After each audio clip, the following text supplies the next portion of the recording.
Una bendición compartirles la palabra de Dios. Abran su Biblia en el Salmo 19, que he titulado Un Salmo de Revelación. Un Salmo de Revelación. Salmo 19. Este es un salmo de David y vamos a leer de los versículos 1 al 6. Dice así: los cielos cuentan la gloria de Dios y el firmamento anuncia la obra de sus manos. Un día emite palabra a otro día y una noche a otra noche declara sabiduría.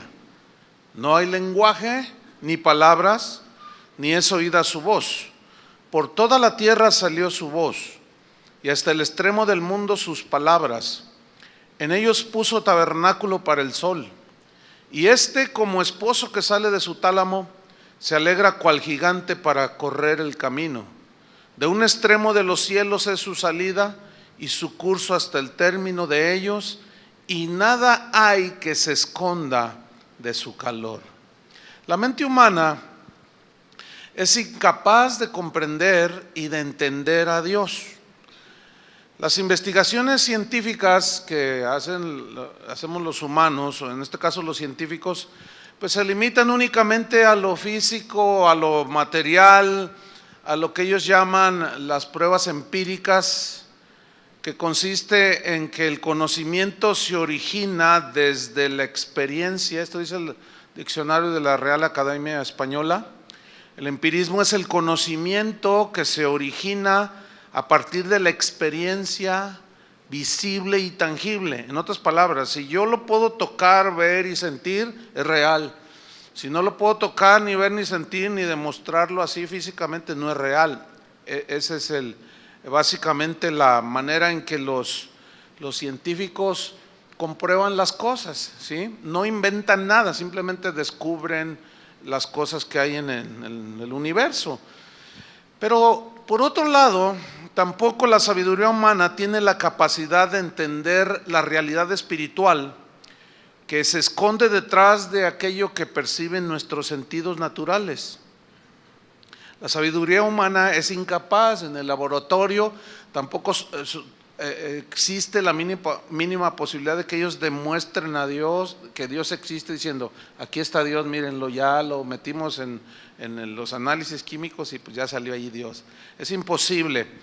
Jesús, ustedes recordarán que él hablaba y decía: el que tiene oídos para oír, oiga lo que el Espíritu dice a las iglesias. Él hablaba de gente que veía pero que estaba ciega. Él hacía alusión a los sentidos naturales, los sentidos espirituales. ¿Por qué? Porque hay una realidad de un mundo espiritual que ni la sabiduría humana ni la ciencia puede comprobar. Para la ciencia de los hombres y la sabiduría humana, pues estas cosas, según Pablo, dice que el hombre natural es aquel que no está convertido a Cristo, que no reconoce que hay un Dios, que no hay un Cristo que murió por sus pecados. Dice que el hombre natural no percibe las cosas que son del Espíritu de Dios. Percibir es entender. O sea, el hombre natural, el que no cree en Dios, no está viviendo con Dios, no puede entender las cosas que conciernen a la vida espiritual, donde Dios es su ámbito. Porque para él, dice Pablo, son locura. Dice, y no las puede entender. Esa frase, no las puede entender, significa es totalmente imposible para la mente puramente humana conocer a Dios por su sabiduría o por sus pruebas en el laboratorio. Es imposible. ¿Por qué? Porque el hombre natural no entiende, porque se han de discernir espiritualmente, o sea, se han de entender de una manera espiritual. ¿Se acuerdan aquel Nicodemo que llegó ante Jesús? Le dijo: maestro, yo sé que tú vienes de Dios, porque nadie puede hacer las cosas que hace si Dios no está con él.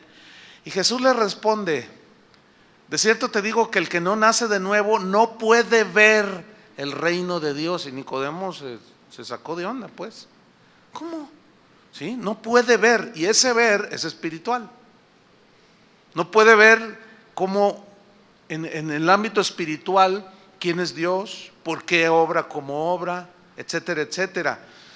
Entonces, solo Dios es el único que puede quitar el velo que impide que un ser humano, que las personas podamos ver más allá de lo natural. Allí en 2 de Corintios, si lo busca, 2 de Corintios 3:14, allí precisamente la Biblia nos habla de algo bien interesante. Pablo en este caso,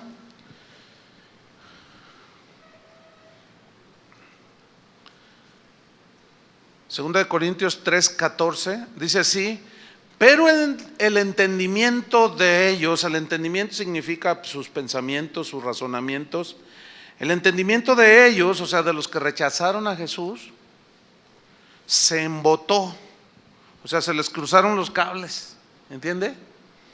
Se hicieron nudo, se hizo un nudo aquí en el entendimiento, se embotó, porque hasta el día de hoy, cuando leen el antiguo pacto, o sea, el Antiguo Testamento, les queda el mismo velo no descubierto, el cual por Cristo es quitado. Precisamente la palabra revelación, es muy común que nosotros escuchemos la palabra revelación. Dios me reveló, decimos, esto tiene que ver con la revelación. La palabra revelación significa descorrer un velo para evidenciar lo que está detrás de ese velo y que está escondido. Eso significa revelación. Seguramente han visto cuando un presidente de un país devela una placa, ¿sí? Está un velo allí, una cortinilla, entonces él tira de la cortinilla y atrás hay una placa, pero nadie la ha visto. Entonces cuando él tira del cordón, la cortinilla se abre y queda al descubierto lo que está detrás de esa cortinilla o de ese velo. Bueno, en el caso de lo espiritual, hay un velo que lo traemos, esto es espiritual obviamente, lo traemos ya de fábrica, de cuando nacemos. Nacemos de una manera natural, nadie nace conociendo a Dios, ¿sí? Entonces nadie puede entender ni conocer a Dios a menos que Dios se revele a él, ¿sí? Entonces esto es lo que quiere decir revelación.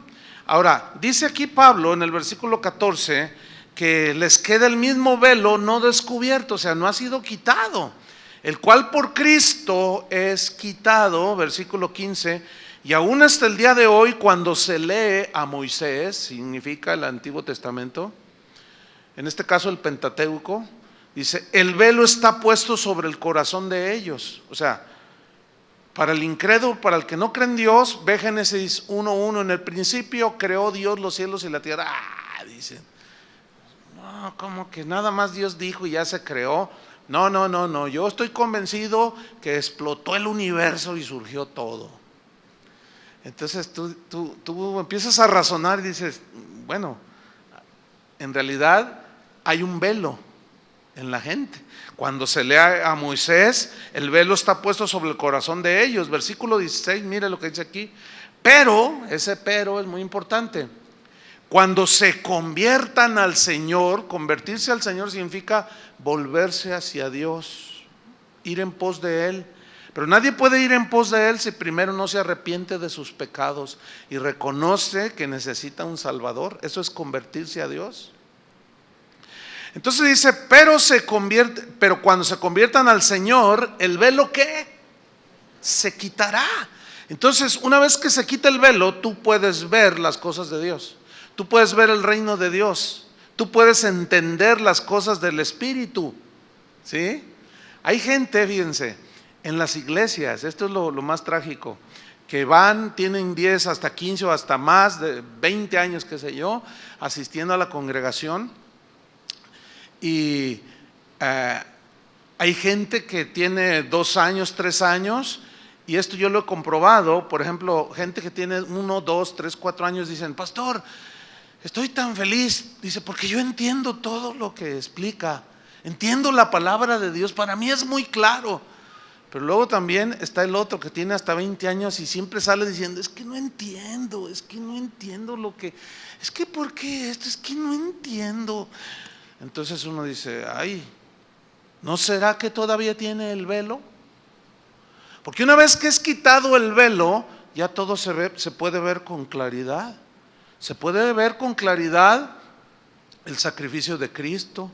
Se puede ver con claridad la obra del Espíritu Santo en nosotros. Se puede ver con claridad, podemos entender lo que es la verdadera fe, en fin, ¿sí? Entonces, cuando se convierte una persona, el velo se quita. Es decir, si usted es nacido de nuevo, para nosotros ya no hay misterios por revelar. Ya están revelados, y esos están revelados en las Escrituras, ¿sí?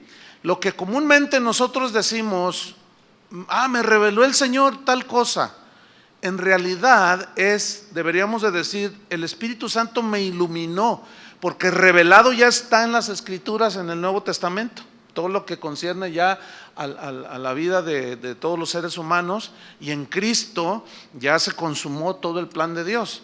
Entonces, en realidad el Espíritu Santo me iluminó.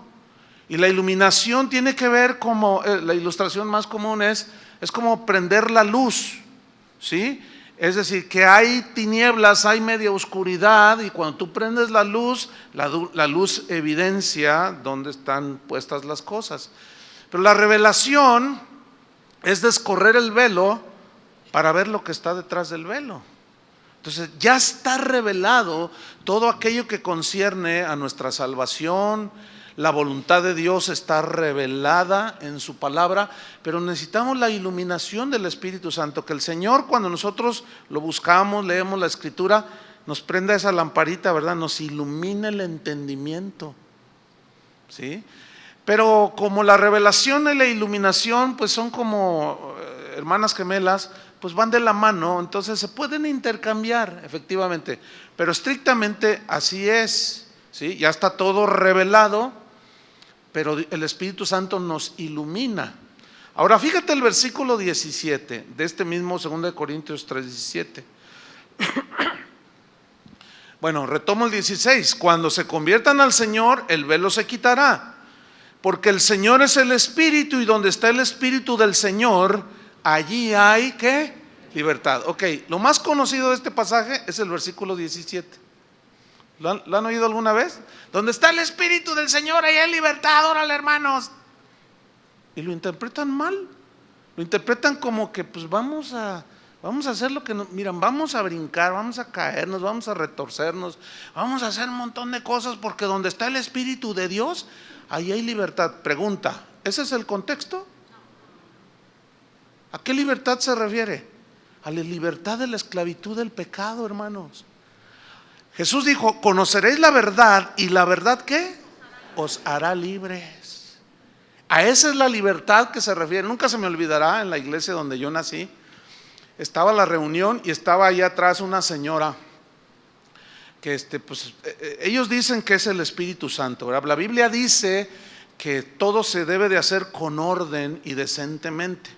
Y bueno, estaba la adoración y había un ambiente muy, muy lindo de adoración, y de repente una señora ahí atrás empezó a brincar y a manotear y a retorcerse y a hacer cosas, ¿no? Entonces pues llamó la atención porque pues hacía ruidos raros, ¿no? Entonces la gente que estaba ahí a un lado pues le golpeaba y la gente hasta se hacía así, ¿no? Entonces el pastor me mira y me dice así, pues me hace una seña y yo entendí, ve a poner orden allá. Entonces yo me fui así, entonces llego y le digo, hermana, por favor, contrólese. Y estaba con el marido. Entonces la señora estaba. Entonces le dije, por favor, contrólese, hermana. Entonces dice su marido, no, ¿cómo? Si es el Espíritu de Dios. Le dije, no. El Espíritu de Dios es orden. El Espíritu de Dios nunca rompe la armonía que el mismo Espíritu ha creado en la adoración. Entonces dice, no, dice, no corte la libertad, que no conoce el versículo donde está el Espíritu del Señor, ahí hay libertad. No se refiere a eso. Entonces la señora siguió. Entonces yo le decía, pero no entendía. Entonces yo la abracé también, pues, para calmarla, porque estaba rompiendo con la armonía. Es como si ahorita alguien se agarra ya brincando y gritando, pues, interrumpe, ¿entiende? Entonces yo la agarré, pero estaba la señora tan fuerte que ya estaba yo con ella igual. Y el pastor me miraba y como que diciendo, pues ya le entraste tú al desorden, pues. Ya después le expliqué al pastor, no, pero no, es muy mal entendido ese texto. Qué triste, hermanos.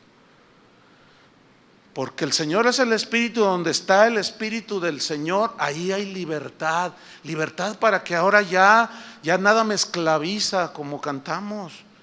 Ya me alejo de la inmundicia, de la idolatría. ¿Por qué? Porque ahora ya puedo ver. Ya el velo fue quitado de mis ojos y ahora puedo discernir entre mi mano derecha y mi mano izquierda, entre lo bueno y lo malo, entre lo que es lícito y lo que es ilícito. Y eso me da una libertad en Cristo. A eso se refiere. Dios usó 3 maneras de revelar su existencia a los seres humanos. La primera fue por medio de la creación. La segunda fue por medio de los profetas del Antiguo Testamento. Y la tercera fue por medio de su Hijo Jesucristo. Vamos a ver cada una de estas 3 revelaciones. Vamos al Salmo 19, que es nuestro texto. Salmo 19, vamos a ver el versículo 1.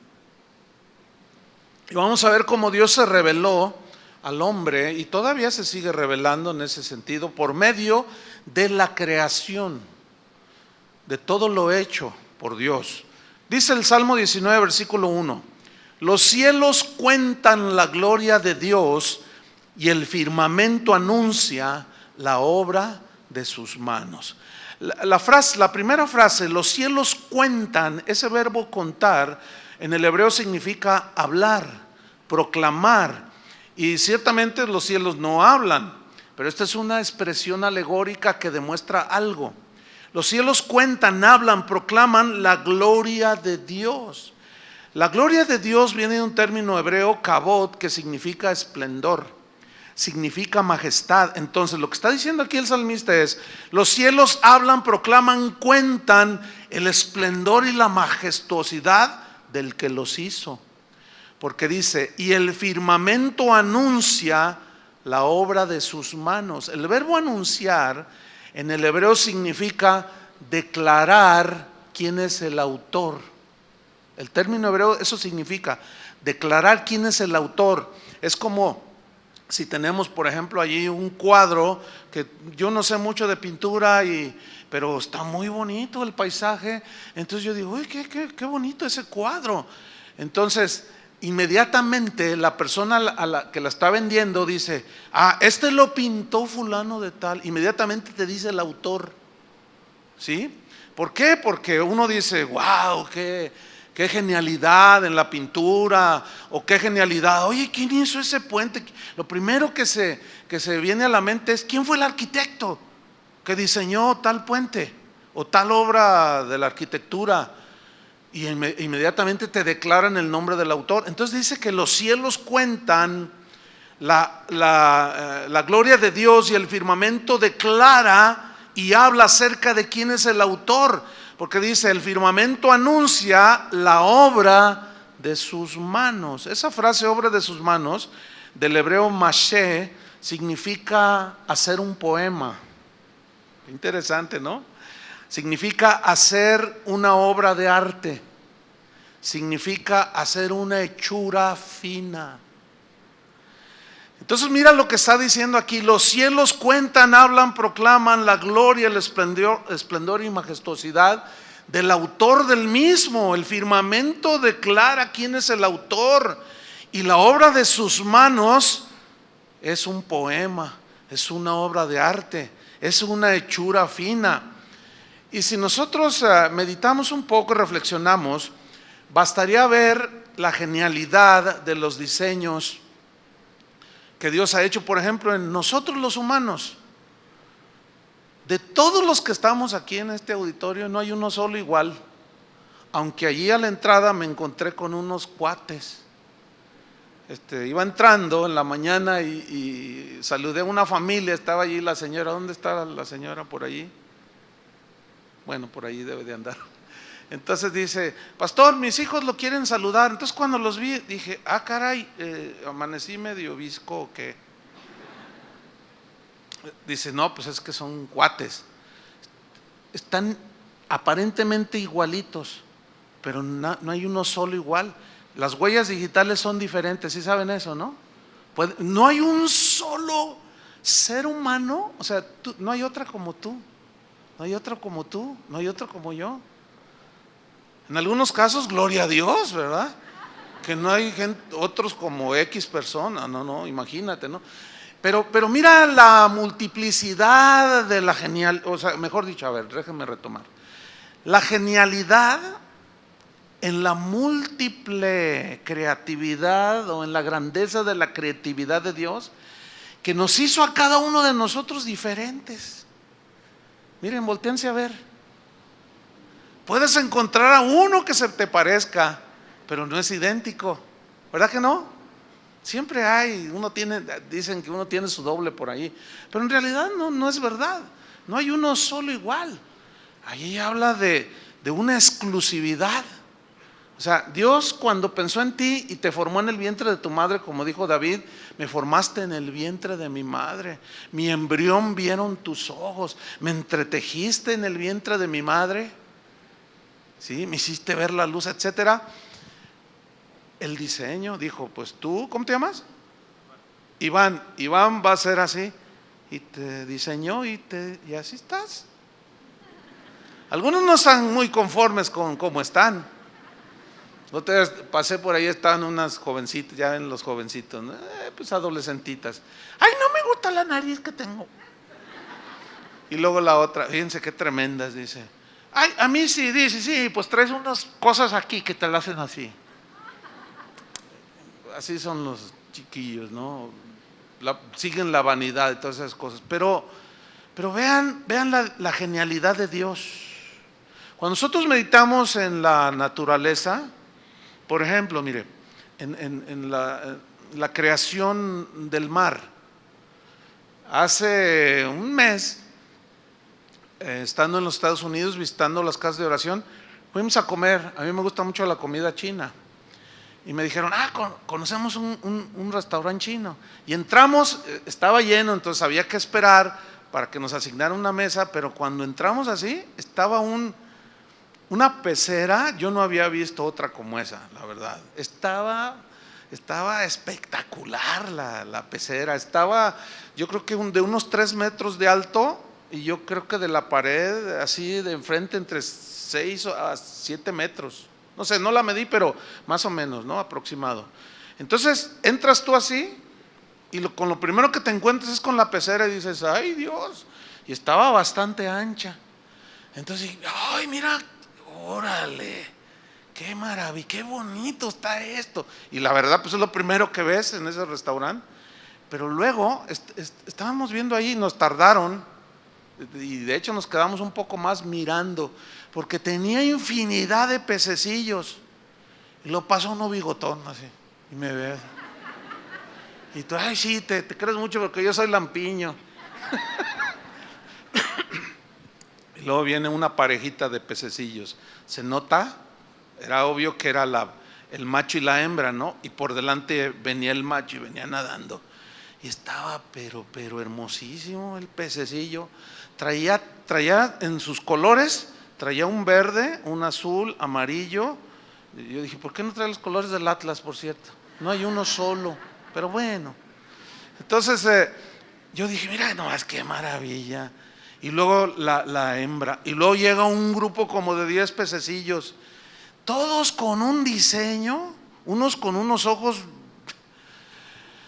A mí me gusta ver mucho ese tipo de cosas de la naturaleza. Y un día estaba leyendo un poco acerca de los animales que viven en el fondo del mar, donde la luz del sol no alcanza a penetrar. Y me maravilla la creación de Dios porque les puso hasta foquitos. ¿Los han visto? Qué increíble, ¿no?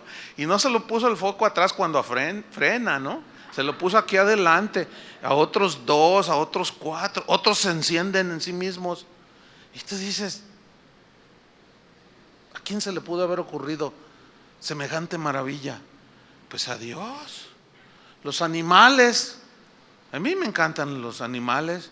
A mí me encanta ir al zoológico. Si alguna vez me quiere invitar, yo le acepto la invitación. Me gusta ir más que a mis hijos. Y luego a mí me gusta irme a pie porque me gusta ir viendo los animales. Ellos se quieren subir al trenecito.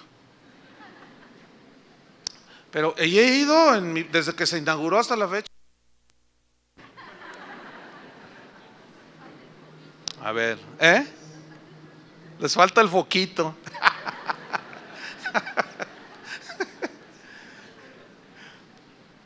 Entonces, pues a mí me encanta todo lo que tiene que ver con la creación. Y vas viendo todos los animalitos allí, ¿no?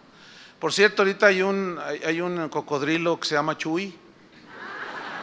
Entonces, pues no lo he ido a saludar, tocayo, ¿verdad? Pero si van me lo saludan. Pero es increíble. Si cuando tengo oportunidad de vacacionar, a mí yo prefiero, yo no voy que al ¿cómo se llaman? A Disneyland. Bueno, a mí en lo personal. Yo sé que a ustedes sí les gusta ir al ver al Mickey Mouse. No, yo me voy a la Patagonia Argentina. No, o acá por Canadá, qué sé yo, donde te quedas así mirando la creación, donde te quedas sin palabras por los maravillosos diseños de Dios. Qué increíble es el Señor, ¿no es cierto? Entonces, mira, estamos rodeados de numerosas demostraciones de la creatividad majestuosa de Dios. Estamos rodeados, hermano. El salmista decía: cuando veo tus cielos, obra de tus dedos, la luna y las estrellas que tú formaste. Cuando veo tus cielos, obra de tus dedos, digo, ¿qué es el hombre para que lo visites? La creación, pues, es evidencia de la existencia de Dios, porque la misma creación proclama que hay un autor, que hay un diseñador. En Romanos 1:20, busca ahí Romanos 1:20, ahí Pablo habla acerca de este punto precisamente, de cómo la misma creación revela que hay un creador, ¿sí? O la naturaleza revela que hay un creador, que hay un diseñador. Romanos 1:20, esto es para los que dicen: ¿dónde está Dios? Dios, no puedo ver a Dios. Ciertamente no lo podemos ver, pero podemos ver que Dios pasó por la tierra. ¿Entienden? Romanos 1:20 es como los grandes pintores o los grandes músicos que ya no están, que ya murieron, pero dejaron obras. Lo mismo. Romanos 1:20, ¿ya lo tiene? Porque las cosas invisibles de Él, su eterno poder y deidad, se hacen claramente visibles desde la creación del mundo, siendo entendido todo esto por medio de las cosas que hechas. O sea, el diseño del universo, la creación, me dan testimonio, como en la misma Biblia dice, que los cielos cuentan la gloria de Dios. Y esto es una prueba de la evidencia de la existencia de Dios. La creación entera es una evidencia de su poder. ¿Por qué? Porque los mismos científicos están sorprendidos y maravillados de la exactitud de cómo el universo se mueve como un relojito, cómo los días se han medido, un día entero, noche y día se ha medido por 24 horas, y siempre son 24 horas, siempre son 24 horas, con una exactitud. En 365 días la Tierra gira alrededor del Sol en su propio eje, pero con una exactitud impresionante. El Sol siempre sale, decimos, pero en realidad el que se mueve es la Tierra. Entonces, el universo y su funcionamiento es una evidencia contundente de que hay diseño. ¿Entiende? Y si hay diseño, hay un diseñador. Entonces, decir que el universo surgió por casualidad es un absurdo. Y todavía es más absurdo creer que surgió la maravilla del universo en una explosión, el famoso Big Bang, que hubo una explosión allá en lo profundo del universo y explotó y salió el universo. Y salieron las florecillas y los pajarillos y saliste tú de la explosión. Se necesita más fe para creer eso que para creer que hay un creador y un diseñador. En realidad yo admiro a los ateos porque tienen más fe que nosotros. Increíble. El diseño y sentido del orden son prueba de que un creador y diseñador extraordinario intervino en forma directa y personal en lo que vemos. Si esto hermoso de la naturaleza y el universo surgió de una explosión, ¿por qué cuando explotó ahí la calle de Gante no surgió un par vial con dos puentes, o sea, un puente en cada esquina, casas bien bonitas? No, vamos a hacer una cooperacha entre todos para comprar un montón de palomitas y usted se pone a tronar allá en el patio de su casa a ver si le sale un patio con una alberca porque donde hay cosas, si yo les dijera que este micrófono surgió porque se cayó el techo, pues ustedes se burlarían, ¿no? Dirían, ¿qué está diciendo el pastor? Hay una presa, la presa Chicoacén, en el estado de Chiapas, que es la quinta presa más grande del mundo. La primera está en China, la más grande. Usted cuando llega a esa presa, y pues hay que entrar por la selva chiapaneca, ¿no?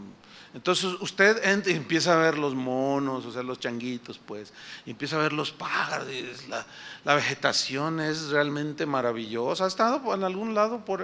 Algunos son de por allá. Es hermosísimo. Pero de pronto, ante sus ojos, aparece esa majestuosa presa Chicoacén.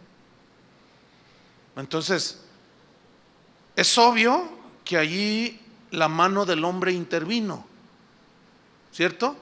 Nadie se atrevería a decir, no, es parte de la naturaleza. Fíjate que el volcán que está allá, que se ve allá en la esquina, en aquella parte de aquel cerro, explotó y salió Nadie se atrevería a decir semejante tontería, porque dirían, no, pues este está medio tocadisco, está mal de la cabeza. ¿Cómo se le ocurre decir que surgió así por generación espontánea, porque explotó el volcán? Nadie, no se necesita ni entender que la mano del hombre intervino directamente allí. ¿Por qué? Porque hay un diseño. La cortina que le llaman es de más de 100 y tantos metros, no me acuerdo el dato. Pero es impresionante, o sea, eso no es parte de la naturaleza. Allí el hombre metió la mano, ¿sí? Y hay diseñadores, no surgió de la nada. O si usted entra a esas fábricas que hoy pues están desempleando a personas porque están robotizadas, están automatizadas, y usted entra, yo nunca he entrado, pero las he visto por la televisión, ¿verdad? Que usted entra y son salones hasta grandes como este, y hay un montón de máquinas, y si acaso una o dos personas, no más, todo computarizado. Entonces usted entra y está el departamento de producción de enlatado, y luego etiquetado, y luego envasado, y luego envoltura y todo. Entonces nada más alguien está ahí vigilando. Entonces a nadie se le ocurriría pensar que eso surgió de la nada. ¿Por qué? Porque tiene un extraordinario diseño, ¿cierto?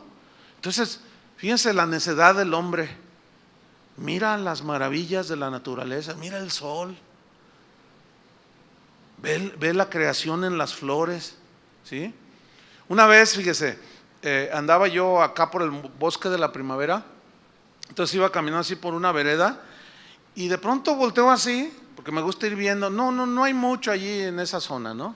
Pero tiene sus gracias también. Y había unos tallos como de 1 metro, pero delgaditos. Y me llamó la atención porque al fijarme detenidamente, en la puntita de ese tallo como de 1 metro, tenía florecillas, pero mire, florecitas como, no sé, como de menos de, como 3 milímetros, una cosa pero pequeñísima. Y yo dije, y corté un puño. Sí, pero yo tengo ¿cómo se llama? Una lupa. Y cuando veo una de esas florecillas digo yo, no, qué maravilla, porque estaba tan pequeñita, pero le detecté 4 colores, violeta, rojo, blanco y no recuerdo el otro. Pero en esa florecita de 5 pétalos predominaba el violeta, pero luego tenía 5 filamentos y en la puntita un puntito blanco. ¿Ese diseño qué? O sea, ahí habla de alguien inteligente, ¿sí? Entonces la creación, hermanos, entera es evidencia de que existe un creador. Fíjate, la creación misma es evidencia de que ese creador es un creador y es un Dios de amor y es un Dios poderoso. Es un Dios de amor porque ¿se acuerdan cuando Jesús dijo: mira las aves del cielo, que no trabajan, y vuestro Padre ¿qué? ¿Vuestro Padre qué dijo Jesús? Las alimenta. ¿No hará mucho más con vosotros, hombres de poca fe? ¿Cuándo han visto los pajarillos llorando porque no saben qué van a comer mañana? Y yo he visto un montón de cristianoides ahí chillando, porque están todos sacados de onda, porque ay, ¿qué voy a hacer? Espérame, conozca más a Dios. ¿Entendió eso? ¿O es necesario que se le quite el velo? Yo qué sé. Porque cuando conocemos a nuestro creador y formador, si Él dijo eso, Él como creador ¿qué vale un pajarillo? Jesús dijo: ¿no se venden 2 por una monedilla en el mercado? Dice: ¿no valéis vosotros mucho más que las aves del cielo? Bueno, miren las flores del campo. Si Dios ¿qué? Las vistió así. Fíjate el vestidito para. Y yo no sé cómo le hizo el Señor cuando hizo esa florecilla que yo agarré. ¿Cómo se sentó y cómo le? Obra de tus dedos, decía el salmista. ¿Ves los lirios del campo? Dios los viste así. ¿No hará mucho más con vosotros? Ahí se está demostrando un Dios creador, diseñador, pero también se está revelando un Dios que tiene cuidado de su creación. Los que hemos echado a perder las cosas somos nosotros.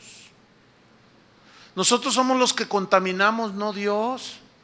Nosotros somos los que le metemos comida chatarra al cuerpo, cuando Dios hizo todo lo orgánico, lo natural. ¿Sí o no?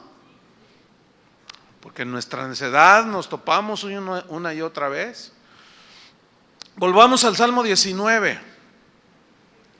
Dice en el versículo 2: un día emite palabra a otro día, y una noche a otra noche declara sabiduría. Mira, este versículo está muy, muy hermoso. Déjame leérselo en la versión Palabra de Dios para Todos. Dice: un día le cuenta a otro día este mensaje. Ahora, ¿qué significa este mensaje? Porque en nuestra versión dice: un día emite palabra a otro día. Y aquí palabra significa mensaje. ¿Cuál es el mensaje? Dios nos hizo.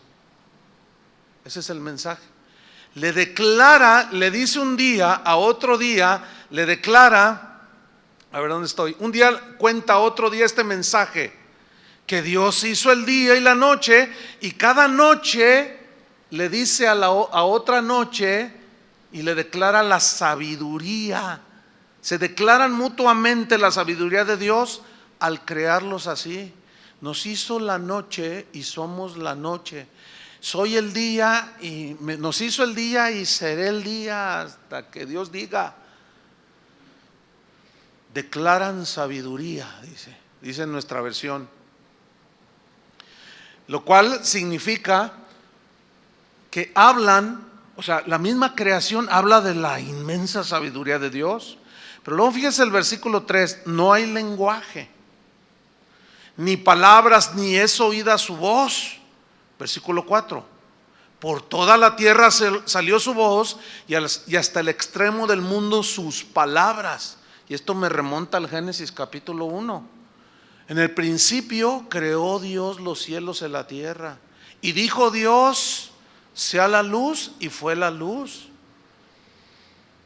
El sol para que señorease en el día, la luna para que señorease en la noche, y produzca la tierra plantas de todo género que den fruto. Fíjese el poder de la palabra de Dios. En el hebreo, cuando dice y creó Dios, esa palabra crear en el hebreo significa crear algo de la nada. Nosotros los seres humanos tenemos creatividad, pero no podemos crear algo de la nada, porque ya hay algo, está la materia. Y si yo hago una buena obra, una pintura, una obra de arte, pues ya tengo el material. Entonces yo no hice una creación de la nada, porque ya había algo. Y el único que tiene la capacidad de crear algo de la nada es Dios. Y cuando la Biblia, esto ya se los he enseñado en otras ocasiones, cuando la Biblia habla y dice que Dios llama las cosas que no son como si fuesen, en el griego ahí, porque este es un texto en Romanos me parece, cuando dice que él llama las cosas que no son como si fuesen, es el equivalente en el griego al hebreo de que Dios es el único capaz de crear algo de la nada. Él es el único, pero otra vez una mala interpretación. Y ahí escuchamos a muchas personas decir, tú nada más decláralo, porque la Biblia dice que llamemos las cosas que no son como si fuesen. Escúcheme bien, así no dice la Biblia. La Biblia dice que es Dios el que llama las cosas que no son como si fuesen. Y dijo Dios, sea la luz, y fue la luz.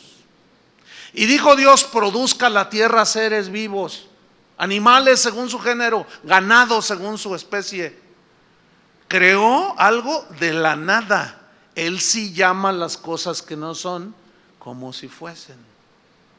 Es muy lamentable cómo muchos no toman seriedad en el estudio de la Biblia, y así es como se inventan un montón de doctrinas erradas. Por ejemplo, tienes un hijo, o hay una persona que tiene un hijo drogadicto, entonces le dicen, tú llama las cosas que no son como si fuesen, y di, tú eres un hombre de Dios, tú eres un hombre de Dios, y el otro se mete más cocaína.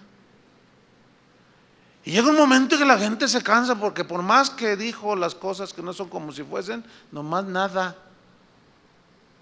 Los han engañado. El único que puede crear de la nada, ese es Dios, hermanos. Entonces, volvamos al Salmo 19. Dice en el versículo 4, en el 3, no hay lenguaje ni palabras, ni es oída su voz. Por toda la tierra salió su voz, y hasta el extremo del mundo sus palabras. En ellos puso tabernáculo para el sol, y como esposo que sale de su tálamo, se alegra cual gigante para correr el camino. De un extremo de los cielos es su salida, y su curso hasta el término de ellos, y nada hay que se esconda de su calor. Fíjate, los enemigos de Dios y los que aseguran que la Biblia contiene errores y mentiras, uno de sus argumentos es el versículo 6, donde dice que de un extremo de los cielos salió el sol, y su curso hasta el término de los días. O sea, y ellos dicen, bueno, eso es una mentira, porque el sol no sale, porque la tierra es la que se mueve alrededor del sol. Pero ellos no piensan, no argumentan, o sea, no pueden pensar y entender que lo que está escribiendo el salmista que vivió 800 años antes de Jesucristo, no tenía el conocimiento astronómico que hoy tenemos. Él está viendo desde su punto de vista terrícola, ¿me entiende? Él está allí parado y dice, ¡ay, el sol! ¡Qué tremendo creación de Dios! Y el sol sale de un extremo y recorre todo el camino hasta ponerse allá al otro extremo. Bueno, ese es desde el punto de vista humano, pero eso no significa que Dios se haya equivocado. El que se equivocó es el hombre. ¿Lo entendió? Porque ciertamente no sale el sol, la que se mueve es la tierra. Sin embargo, todos seguimos diciendo, yo todos los días escucho Radio Metrópoli, porque allí hablan del tráfico y todo eso, y a mí me ha servido enormidades, porque que hay un choque en tal lado, y como yo tengo 3, 4 salidas de donde vivo, pues me ha ayudado muchísimo. Entonces siempre entrevistan todos los días a un astrónomo de la Universidad de Guadalajara, y siempre dice, la salida del sol hoy será a las 7:35, la salida, y es astrónomo, fíjate nomás. Lo que pasa es que ya se entiende, se acuñó de esa manera. O sea, él es un astrónomo y es bien famosillo, y conoce un montón de cosas. Da cursos, ya es un hombre adulto. Y a mí me encantaría platicar un día con él, porque él es creyente. Él no dice qué religión, pero él es creyente, ¿no? Pero utiliza la misma frase: el sol sale, ¿sí? Y se meterá a las 8:45. Dice, pues, técnicamente no es verdad. ¿Me expliqué? Entonces, bueno, son pretextos tontos, pero eso no anula la verdad de Dios. Entonces, esta revelación de Dios en la creación da luz, puede ser como una lucecilla en la mente de los seres humanos, pero no basta. ¿Por qué no basta? Porque esta revelación no me salva. ¿Me entiende? Le voy a poner un ejemplo. Cuando yo era preparatoriano, pues me juntaba yo estaba en la UDG y me juntaba con los rojillos, los comunistillas, pues usted sabe, ¿no? Está uno chavo y anda en rollos, ¿no? Y bueno, y me juntaba con puros comunistas que nos gustaba el socialismo, el comunismo y todo ese rollo. Y nosotros vamos a ayudar a la gente. Ustedes saben, sueña uno, ¿no? Entonces, como consecuencia, venía una negación de Dios. Y siempre lo negamos. Entonces, nunca se me olvidará que nos fuimos en unas vacaciones con la palomilla que yo me juntaba, nos fuimos a Melaque, aquí en las costas de Jalisco. Entonces, un día, yo vi hacia el fondo, no sé si conocen Melaque, pues es una bahía bastante grande, y acá en la punta hay unos peñascos bastante altos. Entonces yo dije, vamos allá porque hay de tener una vista impresionante. Pues vamos, pero no los escalamos, les dimos la vuelta por acá, ¿no? Y ya salimos así, nunca se me olvida porque yo me paré en el filo, así. ¡Ay, qué tremendo! Y nos sentamos allí, ¿verdad? Y estamos viendo. Eran como las 12 del día. Y de pronto pues, pasan los pájaros, ¿verdad? Los pelícanos y otros pájaros. Y luego pues, uno los mira. Y luego en eso miro hacia abajo y estaba el agua cristalina en esa parte. Y se miraban unos peces grandes. Nunca supe de qué tipo de peces eran, pero se miraban grandes. Y otros más pequeños. Y entonces yo empecé a ver todo eso. Y luego miré a lo lejos y se miraba así la curvatura. En la lejanía, ya en el horizonte de la redondez de la tierra. 12 del día, el sol brillando en todo su esplendor. ¿Sabe qué? Yo ahora entiendo que tuve una revelación de Dios.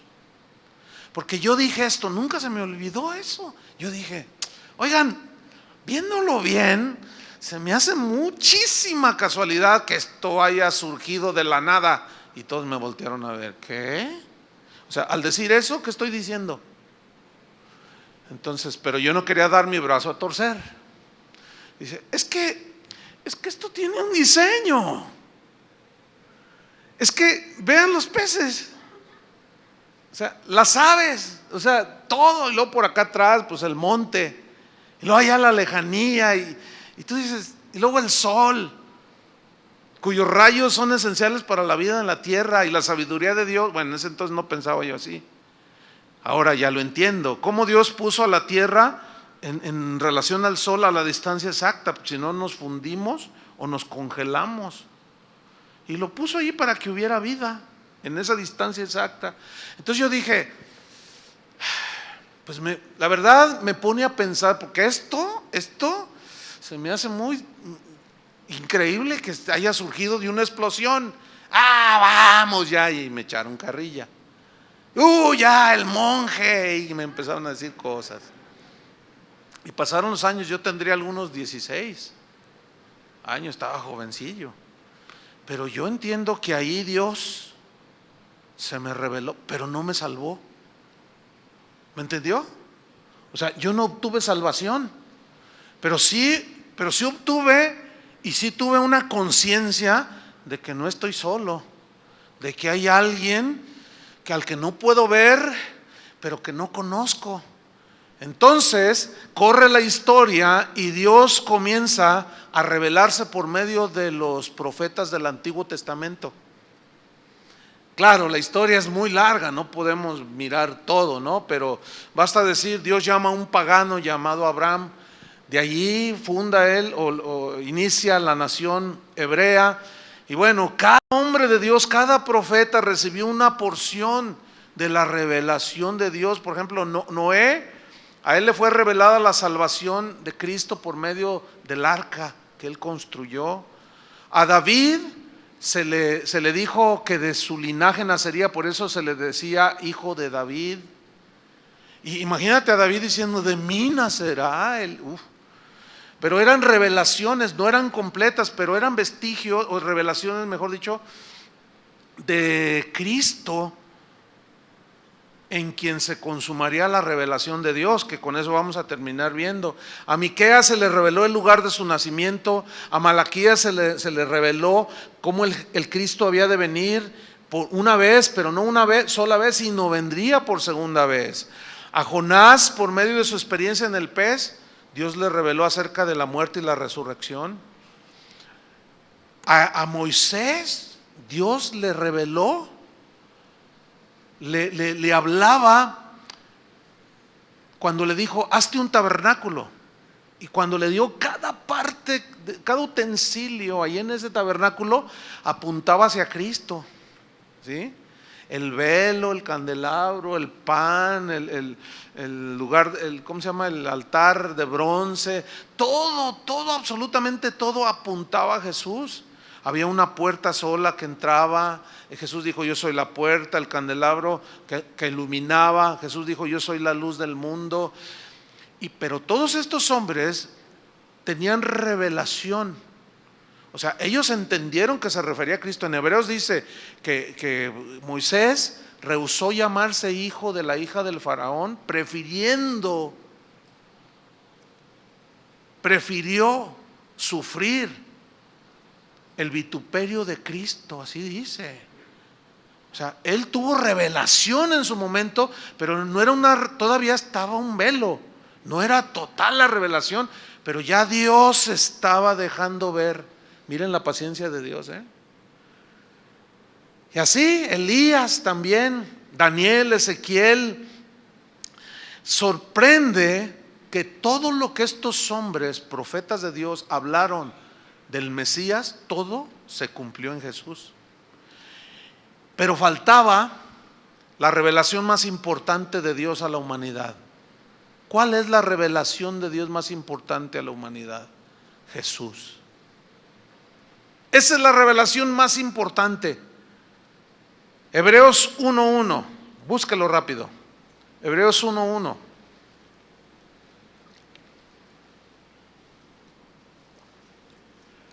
Dice así, Hebreos 1:1, Dios, el Padre, habiendo hablado muchas veces y de muchas maneras en otro tiempo a los padres por los profetas, ahí está. O sea, Dios revelaba partes del Mesías.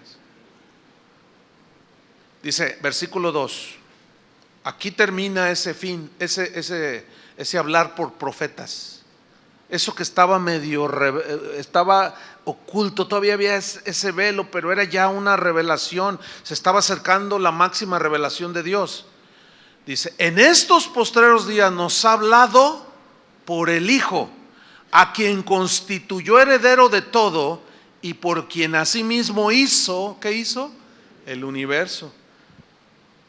El cual, o sea, Hijo, Jesús, siendo el resplandor de su gloria y la imagen misma de su sustancia, y mire lo que viene a continuación, y quien sustenta todas las cosas, o sea, el universo, con la palabra de su poder, habiendo efectuado la purificación de nuestros pecados por medio de sí mismo, se sentó a la diestra de la majestad en las alturas. Esta, mis queridos hermanos, es la revelación máxima y final que Dios ha dado de sí mismo. El verbo de Dios, aquel verbo que había sido el coautor de la creación, fue hecho carne, dice ese verbo, y habitó entre nosotros. Y dice Juan, busque Juan capítulo 1, versículo 1, Y Juan dice, y vimos su gloria. Fíjense nada más. Los cielos cuentan la gloria de Dios. Los profetas hablaron del que había de venir. Y Juan dice, y nosotros lo vimos. Qué maravilloso, ¿no? Y nosotros vimos su gloria, dice.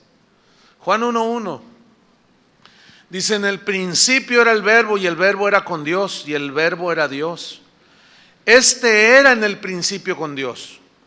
Todas las cosas por Él fueron hechas, y sin Él nada de lo que ha sido hecho fue hecho. En Él estaba la vida, y la vida era la luz de los hombres. La luz en las tinieblas resplandece, y las tinieblas no prevalecieron contra ella. Hubo un hombre enviado de Dios, el cual se llamaba Juan. Este vino por testimonio, para que diese testimonio de la luz, a fin de que todos creyesen por él. ¿Qué es un predicador? ¿Qué es un pastor? Solo es un medio para que usted, que explica, que habla de aquel, no habla de sí mismo, sino que habla de aquel que finalmente nos fue revelado, el Verbo encarnado, Jesús, el Hijo de Dios. Por eso les reitero, yo soy muy reiterativo en esto, que nosotros, los pastores, nuestro trabajo es guiarlos a ustedes hacia Cristo, hacia Jesús, a que ustedes pongan su fe en Jesús, a que ustedes mismos, como hijos de Dios, como dice la Biblia, que el Espíritu da testimonio a nuestro espíritu de que somos hijos de Dios, de que ustedes dependan de Dios, no dependan del hombre. Porque maldito el hombre que confía en el hombre. Y en este lugar estamos, Dios nos ha iluminado en su palabra por el Espíritu, y creo que lo hemos entendido. Aquí no queremos que ustedes dependan de nosotros, porque ese sería el peor error. Aquí en la ciudad misma, en Guadalajara, ha habido iglesias cuyos pastores hacen que su gente dependa totalmente de ellos, y viene lo inevitable: se han muerto. Y cuando mueren algunos de esos pastores, las iglesias desaparecen, literalmente se deshacen. ¿Por qué? Porque estaban fundadas sobre el carisma y el don de un hombre. Pero el error empieza por el pastor, ¿entiende? Haciéndoles creer a ustedes que ustedes son medios tontitos, que ustedes no pueden hacer nada, que ustedes no son capaces de oír a Dios, que ustedes no tienen el Espíritu, pero solo el ungido soy yo. Entonces, como solo el ungido es el predicador, ustedes se la creen, pero que se la crean los ignorantes, porque ustedes no lo son, ¿verdad que no? Entonces, ustedes no dependen de nosotros. Que Dios nos libre de hacerlos depender de nosotros, porque un día voy a partir con el Señor. Aunque decrete, aunque diga las cosas que no son como si fuesen, un día me voy a morir. Todos vamos a morir, ¿sí o no? Pero como fundamos sobre la roca, esto sigue, ¿entiende?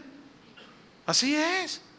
Por eso me da mucho gusto, pues, que ustedes estén entendidos en el trabajo que hoy, en lo personal, Dios, como el pastor de esta congregación, me tiene haciendo, visitando las casas de oración, poniendo fundamento, que es la palabra de Dios.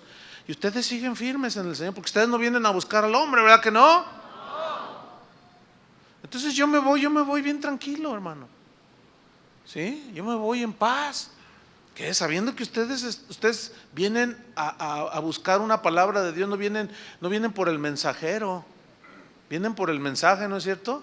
Vienen buscando al Señor, porque tristemente, a pesar de lo reiterativo, siempre habrá gente que hace lo contrario, ¿sí? Y esto es muy lamentable, ¿sí? Porque tal vez tienen un velo, ¿sí? Y se impresionan ante el carisma, el denuedo, o la unción, o el entendimiento de algún predicador. No, hermano, deslúmbrese ante el que hizo toda la creación, ¿entiende? Ante ese sí, como dijo Pablo, doblo mis rodillas ante el Padre de nuestro Señor Jesucristo.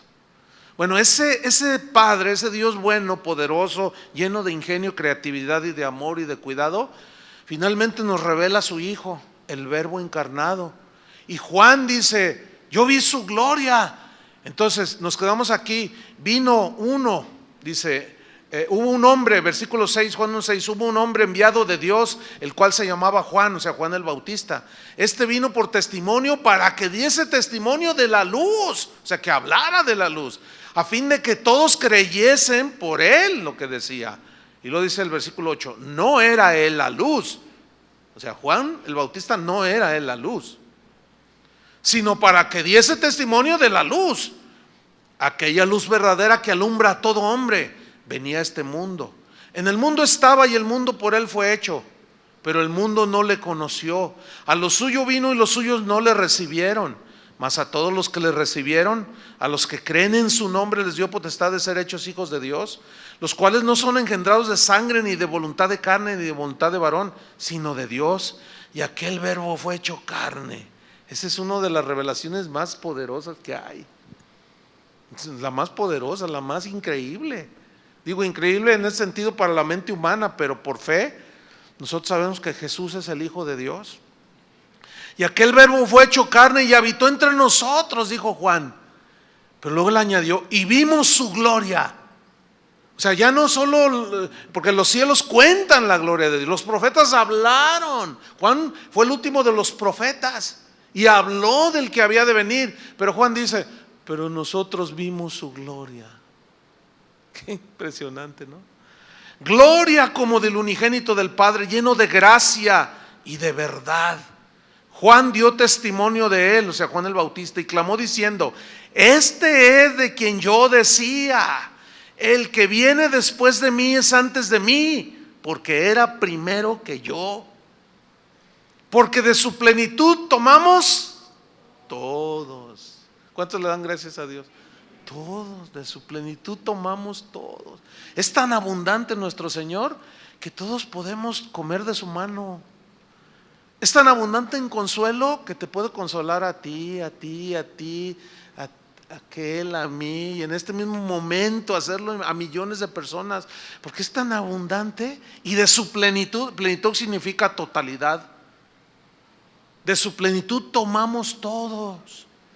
Por eso, hermanos, miren, quítense de su mente, no, yo no oro porque Dios a lo mejor no me oye. Fíjate, hay cristianos que dicen, pues es que hay tantos que sí saben orar y a ellos sí les hace caso. Yo no sé orar, yo nada más le digo, ay Señor, pues eso es orar. Orar es hablar con Dios. Entonces, Él es abundante, de su plenitud tomamos todos. Y luego mire lo que viene, gracia sobre gracia, o sea, favor sobre un favor. A mí me hizo un favor aquí, a ti te hace otro favor. Nos salvó a todos por gracia, sigue salvando al que se arrepiente. Me da cosas inmerecidas, sí, no las merezco, pero también a ti te las da. Y gracia sobre gracia y sobre gracia. Versículo 17, pues la ley por medio de Moisés fue dada, pero esa revelación de la ley no salvaba. ¿Se acuerdan? Ni la revelación de la naturaleza de la creación, ni la ley salvaban por obedecerla. Pero la gracia y la verdad vinieron por medio de Jesucristo. A Dios nadie le vio jamás. El unigénito Hijo que está en el seno del Padre, Él le ha dado a conocer. Por eso nosotros decimos, conozco a Cristo. El corazón de Dios, su pensamiento se manifestaron en su divino Hijo Jesús, el Verbo eterno encarnado. Y el culmen de la revelación de Dios llega a su punto máximo. ¿Saben en qué acontecimiento? ¿Alguien me puede decir? En la cruz. En la cruz. Porque todo, fíjate, estaba escondido para que el Hijo de Dios se revelara, y Dios mostró su amor para con nosotros, en que siendo aún pecadores, Cristo murió por nosotros. Eso ya está revelado, hermanos, ¿entienden? Pablo dijo: Dios tuvo a bien revelar a su Hijo en mí. Por eso nosotros tenemos que predicar el Evangelio.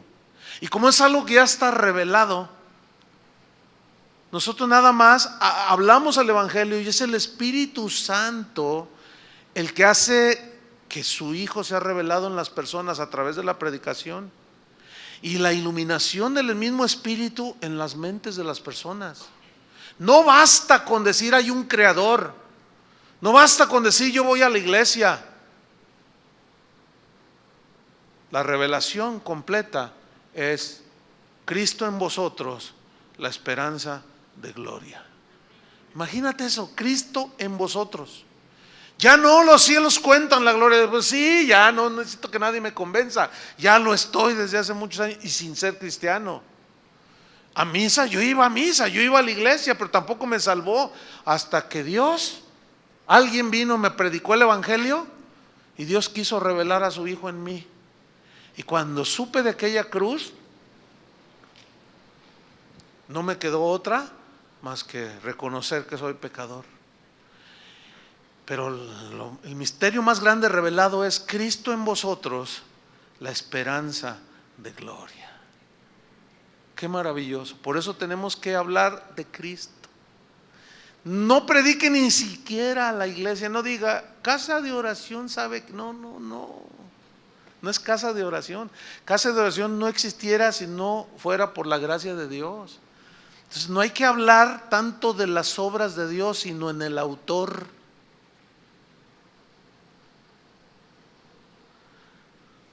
A Israel le fueron reveladas sus obras, pero a Moisés, el autor. Ahí hay una diferencia. Y muchos dicen: sí, yo vi un milagro, y no te puede salvar ese milagro, nada más por verlo. No, yo sin duda estoy convencido que Dios existe. No basta. Tienes que llegar a la revelación de la cruz, porque es la consumación de la revelación de Dios.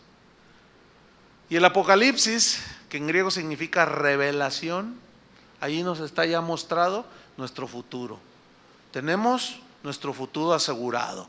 Yo oigo decir aquí a las personas: vamos a estudiar mucho, que nuestro hijo nos vamos a esforzar, vamos a trabajar para darle una buena carrera, para asegurar su futuro. Diríamos su futurito, terrenalito. Pero el futuro espiritual lo tenemos nosotros asegurados única y exclusivamente por Jesucristo. Que Dios nos revele, nos ilumine más acerca de su Hijo Jesús, que es la razón de este universo, porque por Él y para Él fueron creadas todas las cosas, y tú y yo fuimos creados para alabanza de su gloria. Así es que eternamente le alabaremos. ¿Qué les parece? ¿Le quieren dar gracias a Dios? Padre, te damos muchas gracias por tu palabra, que ya está la revelación, ya no se necesitan apóstoles que nos vengan a revelar cosas raras. Ya está, solamente tenemos que leer, escudriñar, estudiar tu palabra. Como les dijiste a los fariseos: escudriñad las escrituras, porque a vosotros os parece que en ellas tenéis vida eterna, y ellas son las que dan testimonio de mí. Pero una vez que estuvo aquel de quien hablaban las escrituras y lo tenían enfrente, lo rechazaron. Jesús, el Hijo de Dios, ya vino como un cordero manso, cerró su boca y soportó el vituperio, la burla, la vergüenza, y fue llevado a una cruz para llevar en su cuerpo el castigo que merecíamos nosotros. Y ahí se reveló el Dios de perdón, el Dios de misericordia y de toda gracia. Y a pesar de esa gran revelación, que el Verbo encarnado, el Hijo de Dios, vino a este mundo, y Juan dijo: vimos su gloria, aún así muchos te rechazan, Señor. Pero nosotros seguiremos adelante, hablando de ti, Señor, no de nosotros mismos. Como decía Pablo, predicamos a Cristo y a este crucificado. Nosotros hemos tomado de tu gracia, de tu plenitud, y somos lo que somos por tu gracia, Señor. Padre, sigue iluminando nuestro entendimiento en base a la revelación que ya tenemos en las Escrituras. Que cuando las leamos, las estudiemos, tú nos reveles, Señor, nos ilumines en esa revelación y podamos entender los propósitos que debemos cumplir en esta tierra en lo que tú regresas. Pero sobre todo, Señor, que sigas revelando a tu Hijo en nuestros corazones. En el nombre de Jesucristo te damos las gracias, Señor. Amén. Que Dios los bendiga a todos, hermanos.